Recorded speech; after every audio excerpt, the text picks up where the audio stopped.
Aujourd'hui, je vous emmène avec moi à Charleroi, en Belgique, où j'ai passé un week-end début mars et où j'ai fait de l'urbex en argentique.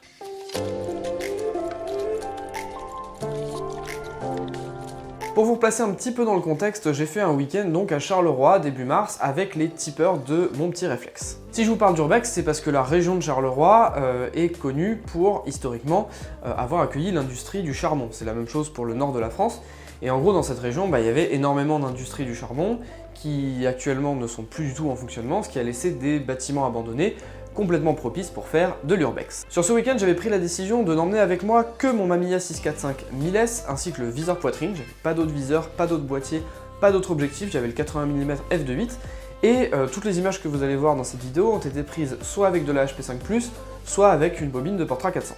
Du coup, l'idée de cette vidéo, c'est juste simplement de vous montrer un petit peu la région, tous les spots par lesquels on est passé et les photos que j'ai pu faire, mes premières quasiment en urbex argentique. On a même fait un petit peu de light painting, mais ça, j'en reparle juste après. Le premier spot que nous avons visité est une tour de refroidissement qui servait à l'époque à refroidir l'usine de charbon qui était juste à côté. D'ailleurs, au passage, l'usine en question était quand même responsable de pas loin de 10% des émissions de CO2 de la Belgique, c'est pour ça qu'elle a été fermée en 2007. Deux accès sont possibles pour accéder à la tour de refroidissement. La première option, c'est de passer tout simplement sous la tour de refroidissement. Alors là, faut un petit peu jouer les équilibristes, faut pas avoir peur de trop se mouiller si jamais vous faites un faux pas, et y a quelques endroits où il faut ramper pour pouvoir accéder à la partie inférieure. Donc allez-y quand même avec une petite condition physique, même si c'est pas de la grosse urbex, il faut quand même un petit peu se faufiler, c'est pas accessible vraiment pour tout le monde. Néanmoins, une fois que vous y êtes, c'est plutôt intéressant puisque vous avez quand même la lumière qui arrive par le dessus de la cheminée, mais qui est quand même pas mal tranchée et découpée par les différentes coursives que vous avez sur l'étage supérieur. Donc vous pouvez avoir des lumières assez intéressantes. Vous n'avez pas beaucoup de lumière, par contre nous on y était un jour où il faisait gris, donc j'avais vraiment assez peu de lumière. Par contre vous avez aussi des compositions pas mal à faire, notamment avec les coursives que vous pouvez intégrer ou pas à votre cadrage. La deuxième option pour accéder à la tour de refroidissement, c'est de passer par l'extérieur, où vous avez tout simplement un escalier, un peu raide certes, mais qui vous emmène quand même à l'intérieur de la tour de refroidissement. Une fois sur place, en réalité, vous êtes sur la partie supérieure dont je vous parlais tout à l'heure, et vous avez un accès direct à la lumière qui n'arrive que d'un seul endroit, qui est vraiment presque en tunnel en fait, qui arrive uniquement du dessus.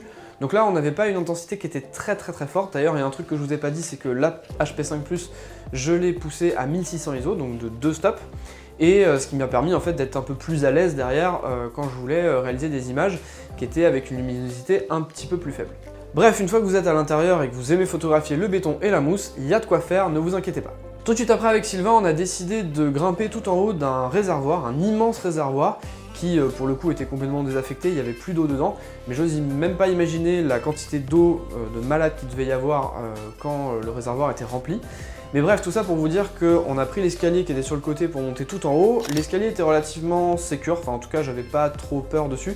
Par contre, je me serais pas aventuré au niveau de la couverture parce que bon, on sait jamais trop comment ça a vieilli et on voulait pas prendre le risque. Cependant, on a quand même réussi à avoir une vue quasi à 360 degrés sur le site sur lequel on était et j'ai réussi à faire cette photo que je trouve plutôt cool parce que en fait on a un petit peu de contraste, différents niveaux de gris qui sont assez jolis je trouve et on a une toute petite brume qui est assez intéressante et qui rajoute un petit cachet à l'image.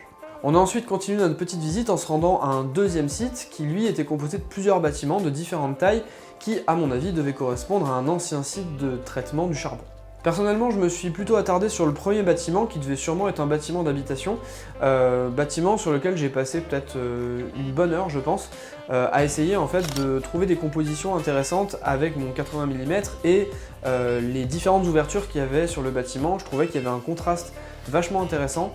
Le temps était globalement assez gris, hein, la lumière était assez homogène, mais le fait qu'elle passe par une fenêtre, ça la concentrait et du coup ça donnait des lumières qui étaient beaucoup moins douces que celles qu'il y avait directement à l'extérieur. Sur le même site, d'autres bâtiments offraient des compositions intéressantes, mais j'arrivais à la fin de ma bobine de HP5+, du coup j'ai préféré la terminer sur un deuxième bâtiment où j'ai fait peut-être une ou deux photos, et ensuite j'ai pas rechargé jusqu'à ce qu'on fasse la fameuse séance light painting. En plus, ceux qui organisaient le week-end avaient même pensé à prendre de la paille de fer, et si vous ne voyez pas à quoi je fais référence, tapez tout simplement light painting plus paille de fer, vous allez trouver plein d'exemples sur Google. Du coup, j'en ai profité pour charger la Portra 400 que j'ai shooté à vitesse nominale et j'étais très curieux de voir les résultats que pouvait produire du light painting avec de la paille de fer sur une Portra 400. Avant de vous montrer les images, je voudrais vous rappeler quand même la procédure que j'ai utilisée pour faire ce genre de cliché. L'idée c'est tout simplement d'avoir son appareil photo sur un trépied, j'avais mon déclencheur souple avec moi qui m'a largement été utile pour cette session, et ensuite j'ai tout simplement fermé à f8-f11 pour avoir un piqué a priori maximum, et puis j'avais juste ensuite à gérer le temps d'ouverture que je voulais mettre selon les mouvements qui étaient faits, ce que je voulais en fait qu'il soit imprimé sur ma pellicule. De cette petite session, j'ai sélectionné 2 photos. La première, c'est une photo assez classique où la personne fait juste tournoyer la paille de fer et ça fait un espèce d'énorme cercle avec plein d'explosions dans tous les sens. Là, l'explosion n'est pas très régulière, mais à la limite, c'est ce que j'aime bien sur cette photo. Et puis la deuxième photo que j'ai pu faire, c'est un peu dans le même style, une photo où là, on avait trouvé un ancien engin de chantier en plein milieu d'une usine complètement désaffectée, où il y avait énormément d'espace. Alors le seul regret que j'ai sur cette photo, c'est qu'en fait, je ne m'étais pas mis assez loin pour avoir vraiment toutes les projections dans leur ensemble. Globalement, l'aspect de l'image que j'ai quasiment pas retouché me plaise suffisamment, donc il y aurait des choses à améliorer. Et d'ailleurs, les autres tipeurs ont quasiment tous cadré avec des formats complètement larges. Moi, j'étais au format 4 tiers et je suis resté au format 4 tiers. Et c'est vrai que c'est dommage d'avoir coupé un petit peu les parties à droite, mais bon, c'est le jeu, c'était un premier test, je suis quand même déjà suffisamment satisfait. Pour terminer cette vidéo, je voulais quand même vous parler de ce que j'avais fait le lendemain avec la pellicule pour la terminer. Il se trouve qu'on avait du matériel pour faire du studio, donc vous vous doutez bien que j'ai sauté sur l'occasion, et du coup j'ai pris quelques tipeurs qui traînaient dans le coin, comme cobaye, comme modèle. Étant donné que le Mamiya est un modèle assez ancien, je savais pas trop ce qu'il en était des connectiques et de la possibilité d'y brancher un déclencheur à distance, bref, ce genre de choses.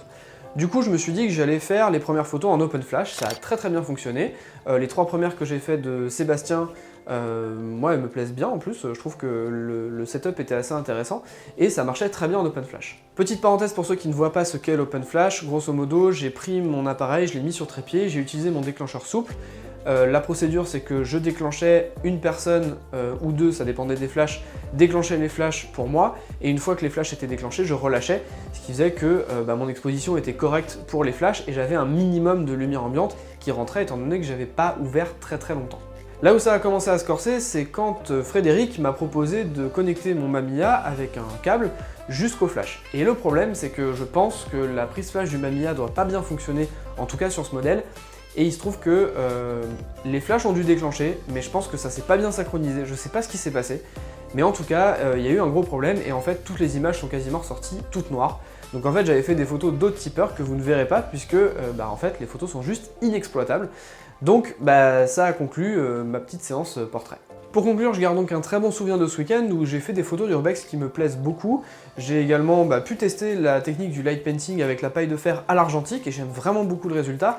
Et puis après, j'ai fait du portrait en studio avec le Mamiya 645 1000S, mais je dois avouer qu'il faut encore quelques perfectionnements parce que c'est pas complètement au point.